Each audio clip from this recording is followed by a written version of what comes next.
It starts with that sinking feeling where you hear something said out loud and instantly realize it's not a joke anymore, not a bluff, not a throwaway line meant to stir headlines. When Donald Trump openly talks about taking Greenland after already flexing U.S. power elsewhere, it stops sounding hypothetical and starts sounding like a pattern that's getting bolder by the week. Because here's the uncomfortable truth most people are only just catching up to: when boundaries aren't challenged, they hold. But once someone starts testing them, one after another, the entire system gets shaky fast. And right now, a lot of world leaders are suddenly realizing they assumed Trump's words would always stop at words. They didn't, they don't, and that assumption just collapsed. Let's start with what set all of this in motion, because the timeline matters more than people. Prime Minister, welcome to this little corner of Canada in Europe. We have a big relationship between Canada and Denmark. Amongst other things, we share a border, a maritime border of 3,000 kilometers, long trading relationship, diplomatic relationship, security relationship, obviously through NATO, through your presidency also of the Arctic Council, and our participation through the Nordic-Baltic A++. Realize, in a matter of days, Trump escalated pressure in Venezuela, backed actions that led to the capture of President Nicolas Maduro, and then, almost casually, revived talk of annexing Greenland. Not negotiating access, not expanding cooperation, annexing. That's a NATO-linked territory, protected by international law, sitting at the center of Arctic security. And the speed of that sequence is exactly why governments stopped treating this like noise. Up on what Christian was talking with you about a moment ago on Greenland, the Danish Prime Minister has said that any type of military force used to annex Greenland would be the end of NATO. Do you concur with that assessment? Well, let me reiterate what I said to Mr. Noel, which is that the future of Greenland is a decision for Greenland and for Denmark exclusively. It's their decision. Secondly, from a NATO context, the way I would frame it is that the western flank of NATO, which would include Greenland, the Arctic, is, given the evolving threat environment, is an area that we as NATO, Canada obviously importantly, given our geography, need to invest more in. This is a point that we've been making in recent years and since I became Prime Minister, that we've really stressed. And with our buildup that's just beginning of our military capabilities, we are making heavy investments in the Arctic. We'll be working with our Nordic partners. We'll be working through NATO. This is one of the issues I'll be discussing with the Secretary General as part of an ongoing discussion with him around this to further advance it. Stephen Miller, who is a senior advisor to President Trump, has refused to rule out military force in the annexation of Greenland. Does that trouble you? Well, I didn't see the specific comments that Mr. Miller may have made. Look, I'll take a step back. We're partners in NATO. It is a mutual defense alliance. We can provide that security. And when we look at a couple basic, there's basic principles here, which is self-determination of nations, sovereignty, territorial integrity. Here's where things get interesting. While much of the public was still debating whether Trump was serious or just being Trump, Canada quietly shifted into a very different mode. This wasn't social media outrage. It wasn't reactive press statements. It was coordination, and it happened fast. Prime Minister Mark Carney landed in Paris for meetings that, on paper, looked routine. Diplomatic check-ins, alliance discussions, the usual calendar stuff leaders do all the time. But from the reactions and the tone that followed, it's clear those meetings took a sharp turn. What unfolded instead were emergency-level conversations about collective security, alliance credibility, and a growing concern that responding alone is no longer an option for anyone. And this is the part most people misunderstand. This isn't really about Greenland. Greenland is the flashpoint, not the destination. The real issue is what happens when annexation threats stop being shocking and start being normalized. History shows that once that door cracks open, it doesn't politely close itself again. That's why one of the first public signals Canada sent wasn't vague or indirect. Carney appeared alongside Denmark's Prime Minister and made some... It's a great pleasure to welcome the Secretary General of of NATO is doing, and I'm going to add a point, amazing work at a critical time. From getting us all to step up and have resources for not just today, but in the medium term for the new threat environment, but also bringing that unique expertise and diplomacy and political skill that's helping to navigate incredible progress that has been made towards a just and lasting peace in Ukraine. Something unmistakably clear. Greenland's future belongs to Greenland and Denmark. Period. Not Washington, not the White House, not any external power testing limits. That line wasn't symbolic, it was strategic. Canada shares the Arctic with Greenland. Canada shares NATO obligations in that region. And Canada understands that Arctic security is directly tied to its own sovereignty. When one piece destabilizes, the ripple doesn't stop at a map line.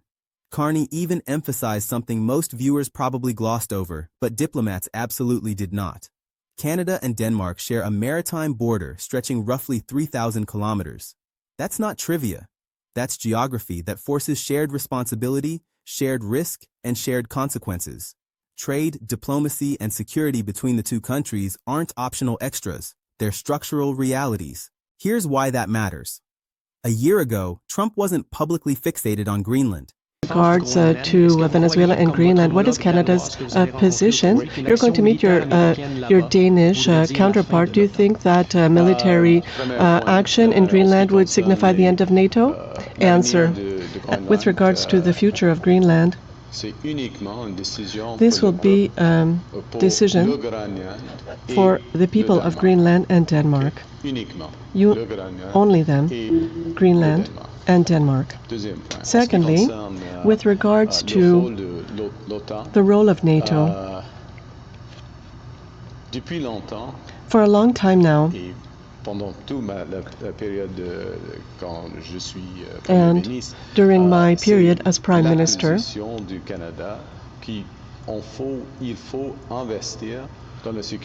Canada's position has been that we need to invest in Arctic security. The Canadian Arctic, the Arctic next to Greenland, and also the Nordic space. We are making progress within NATO, but we have to do more. We have to do more, and I will have a discussion this afternoon with the Secretary General of NATO, Mr. Rutte, with regards to. He was floating the idea of Canada as the 51st state, framing sovereignty like a business negotiation instead of a constitutional reality. At the time, many dismissed it as rhetoric. But European leaders are now seeing what Canada clocked earlier. Trump tests boundaries to see which ones push back and which ones bend. That realization is exactly why Carney's tone in Europe wasn't casual or playful. It was measured, defensive, and deliberate. Not panicked, not emotional, serious. That seriousness became even clearer when Carney was asked directly about the possibility of military force being used to annex Greenland. This is where you could feel the room tighten. Denmark's prime minister had already warned that such a move would effectively end NATO as we know it. That's not hyperbole.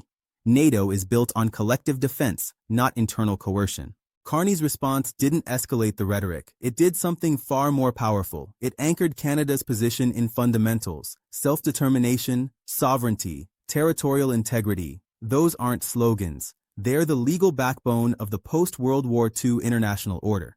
And here's the subtle brilliance of how he framed it. Instead of turning it into a Trump versus Canada argument, Carney widened the lens. He talked about NATO's western flank. He talked about the Arctic as a strategic zone where threats are evolving.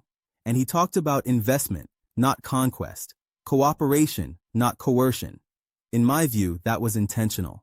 By reframing the issue this way, Canada wasn't just responding to Trump.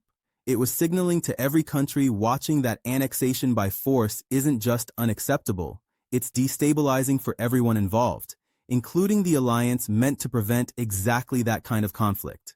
And when asked about comments from Trump advisor Stephen Miller, who reportedly refused to rule out military force in Greenland, Carney didn't take the bait. He didn't personalize it. He didn't dramatize it. He pulled the conversation back to principles, mutual defense, NATO obligations.